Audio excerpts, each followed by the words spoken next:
출애굽기 28장.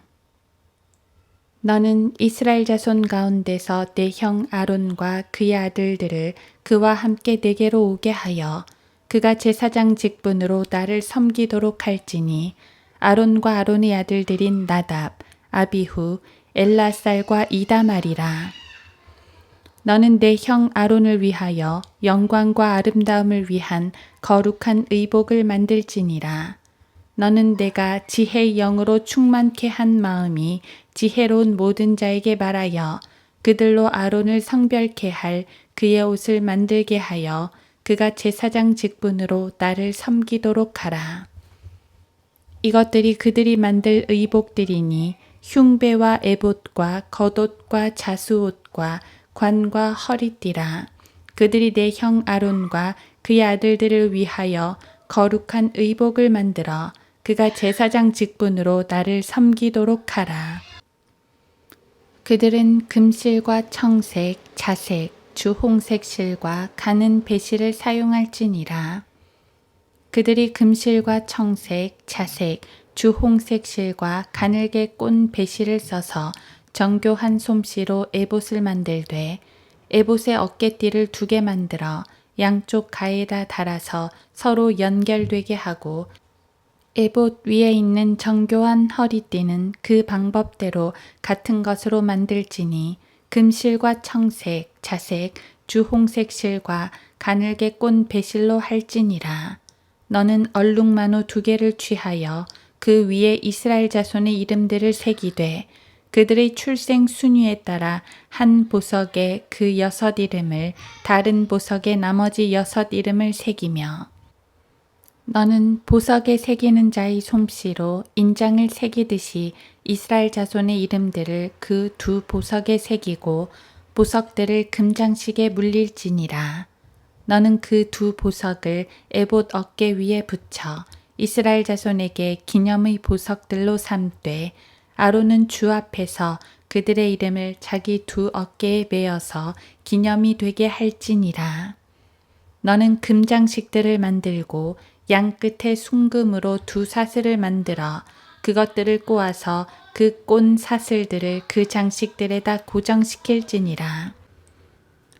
너는 심판의 흉배를 정교한 솜씨로 만들되 에봇의 솜씨에 따라 만들며 금실과 청색, 자색, 주홍색 실과 가늘게 꼰 배실로 그것을 만들지니라. 그것을 2 겹으로 네모 반듯하게 하되 그 길이도 1 뼘, 그 폭도 1 뼘이 되게 하며 너는 보석들을 4줄로 하여 보석들을 박아 끼우되 첫째 줄은 홍보석, 황옥, 홍옥이니 이것이 첫째 줄이 되게 하고 둘째 줄은 에메랄드, 사파이어, 금강석이며 셋째 줄에는 리구르, 마노, 자수정이고 넷째 줄에는 녹보석, 얼룩마노, 벽옥이니 그것들을 금에다 끼울지니라. 이 보석들에 이스라엘 자손의 이름들을 있게 할지니 12를 그들의 이름들에 따라 인장을 새기듯이 할 것이요 각 보석의 12지파에 따라 그 이름이 있게 할지니라. 너는 흉배 위 양 끝에 순금으로 꼬아 만든 사슬을 만들고 흉배 위에 2 금고리를 만들어 그 2 고리를 흉배 양 끝에 달고 꼰 2 금사슬을 흉배 끝에 있는 2 고리에 매며 꼰 2 사슬의 양 끝을 2 장식에 고정시켜 그 앞에 있는 에봇의 어깨띠에 달지니라. 또 너는 금고리 2를 만들어 흉배의 안쪽 곧 에봇에 닿는 쪽으로 흉배의 가장자리 양 끝에 달고 다른 금고리 2를 만들어 정교한 에봇띠 위에 다른 고리가 연결되는 곳 옆에서 앞쪽을 향해 에봇 아래 양쪽 면에 달고 청색 끈으로 에봇의 고리들에다 흉배의 고리로 흉배를 꿰어 정교한 에봇띠 위에 붙여 흉배가 에봇으로부터 떨어지지 않게 하라. 아론이 성소에 들어갈 때는 그의 가슴 위 심판의 흉배에 이스라엘 자손의 이름들을 지녀 주 앞에 지속적인 기념을 삼으라. 너는 심판의 흉배 안에 우림과 툼밈을 넣어 아론이 주 앞에 들어갈 때에 그것들이 아론의 가슴에 있게 하라. 또한 아론은 주 앞에서는 지속적으로 그의 가슴 위에 이스라엘 자손의 심판을 지닐지니라. 너는 에봇의 겉옷을 모두 청색으로 만들되 그 한가운데 꼭대기에는 구멍을 내고 그 구멍 주위에 직조한 묶음을 두어 사슬 갑옷의 구멍처럼 하여 그것이 찢어지지 않게 하라. 그 겉옷 가장자리에 돌아가며 청색, 자색, 주홍색 실로 석류를 만들어 그 가장자리에 달고 또 금방울들을 돌아가며 석류 사이에 달지니 금방울 한 개와 석류 한 개, 금방울 한 개와 석류 한 개를 겉옷의 가장자리에 돌아가며 달지니라. 그것은 아론이 섬길 때 입을 것이니 그가 주 앞 성소에 들어갈 때와 그가 나올 때에 그 소리가 들리면 그가 죽지 않으리라. 너는 순금으로 패를 만들어서 인장을 새기듯이 그 위에 주께 거룩함이라고 새기고 너는 그것이 관 위에 있도록 청색 끈으로 매되 그것이 관 앞쪽에 있게 하라.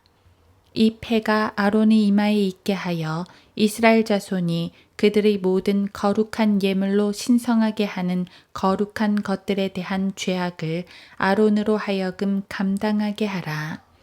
그 패가 아론의 이마에 항상 있으므로 그것들이 주께 받아들여지리라.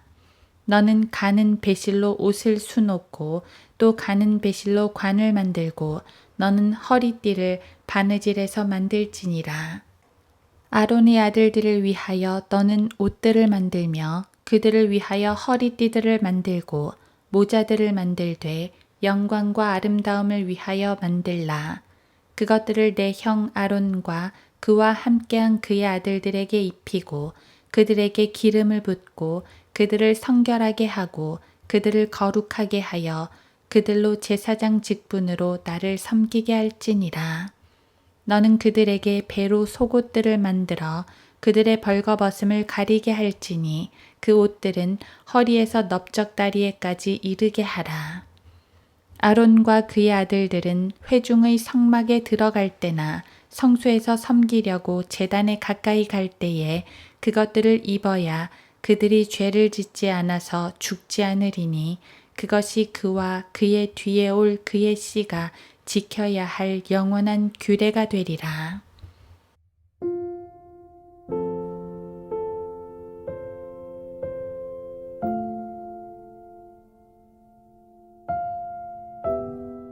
하루 한 장 출애굽기 28장. 너는 심판의 흉배 안에 우림과 툼밈을 넣어 아론이 주 앞에 들어갈 때에 그것들이 아론의 가슴에 있게 하라. 또한 아론은 주 앞에서는 지속적으로 그의 가슴 위에 이스라엘 자손의 심판을 지닐지니라. 출애굽기 28장 30절. 28장은 제사장들의 의복에 대해 명령하십니다. 성막에 대한 설계도를 주셨으면 이제 그것을 만들고 제물을 바쳐야 하겠지만 그 전에 준비해야 할 또 한 가지가 바로 제사장입니다. 제사장은 성막 자체나 제물만큼이나 중요합니다. 제사장에겐 특별한 의복이 입혀지는데 그것은 그가 거룩하다는 사실을 나타내 줍니다. 이스라엘도 그 자체로 거룩한 백성이었지만 제사장들은 더 거룩히 행해야 했습니다.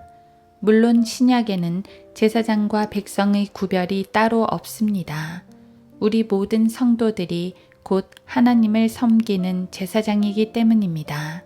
베드로전서 2장 9절. 특별히 본문에서는 대제사장의 의복을 강조하는데요. 대제사장은 거룩한 의복을 입고 그 위에 에봇이라는 조끼 같은 것을 걸쳐서 끈으로 잘 묶습니다. 그리고 그 위에다 또 흉배를 붙입니다. 이 흉배에는 이스라엘의 지파들을 상징하는 12보석이 달려있고 그와 별도로 우림과 툼밈이라는 특별한 물건들을 그 안에 넣습니다. 이 우림과 툼밈이 정확히 어떤 건지는 알려지지 않았습니다만 이것들은 심판, 재판, 판결과 관계가 되어 있습니다. 심판의 흉배라고도 말씀하십니다. 하나님께선 그분의 뜻을 나타내실 때 우림과 툼밈을 사용하기도 하셨습니다. 민수기 27장 21절. 심판의 흉배라는 게 무슨 의미일까요? 우림과 툼밈은 하나님의 거룩하신 심판과 뜻이 그분 안에 있음을 보여주는 도구였습니다. 대제사장을 통해 속죄 제물이 바쳐질 때마다 하나님께서는 죄의 심판과 죄의 용서라는 거룩한 판결을 내려주셨습니다. 그래서 대제사장의 옷에 심판, 판결을 상징하는 도구를 넣어주신 것입니다. 하지만 후대 사람들은 이것을 오해하여 하나님의 뜻을 점치는 어떤 특별한 도구로 여기게 되었습니다. 그래서 우림과 툼밈이 들어있는 에봇 자체를 신비한 물건으로 여겨 사사로이 제작해 사용하기도 했습니다. 그러다 보니 사람들은 에봇 혹은 에봇을 입힌 형상을 숭배하는 일까지 벌어집니다. 실제로 기드온이 만들었던 에봇에 그렇게 했습니다. 재판관기 8장 27절. 사울왕의 경우 우림을 통해 하나님의 뜻을 물었으나 하나님은 어떠한 계시도 주시지 않았습니다. 사무엘상 28장 6절. 에봇의 능력이 떨어져서가 아니라 그가 진정으로 하나님께 나아가지 않았기 때문입니다. 그는 결국 무당을 찾아가고 말지요. 사실 에봇이나 우림, 툼밈은 능력이 없습니다. 능력은 하나님께 있습니다. 우림과 툼밈은 결코 점치는 도구가 아닙니다. 하나님은 우림을 사용하시든 사용하지 않으시든 그분의 뜻을 말씀으로 계시하셨습니다. 하지만 사람들은 하나님의 말씀엔 귀를 막아버리고 신통한 능력만 얻으려고 합니다. 지금도 얼마나 많은 사람들이 하나님께 순종하지 않으면서 신비한 체험만 구하고 있는지요. 나를 향한 하나님의 뜻은 무엇입니까? 하고 물으면서도 정작 하나님의 말씀 앞으로 나아가지 않는 사람들이 너무나 많습니다. 우리는 구약의 대제사장이 예수 그리스도를 예표한다는 사실을 기억해야 합니다. 우리의 대제사장은 곧 예수 그리스도십니다. 그분은 자신을 제물로 드리시어 우리를 향한 완전한 판결을 이루셨습니다. 그리고 말씀을 통해 지속적으로 우리에게 그분의 뜻을 알려주십니다. 우리가 할 일은 그분의 말씀에 순종하는 것입니다. 제사장들은 대제사장을 따른다. 우리는 예수 그리스도를 따르는 사람들이다.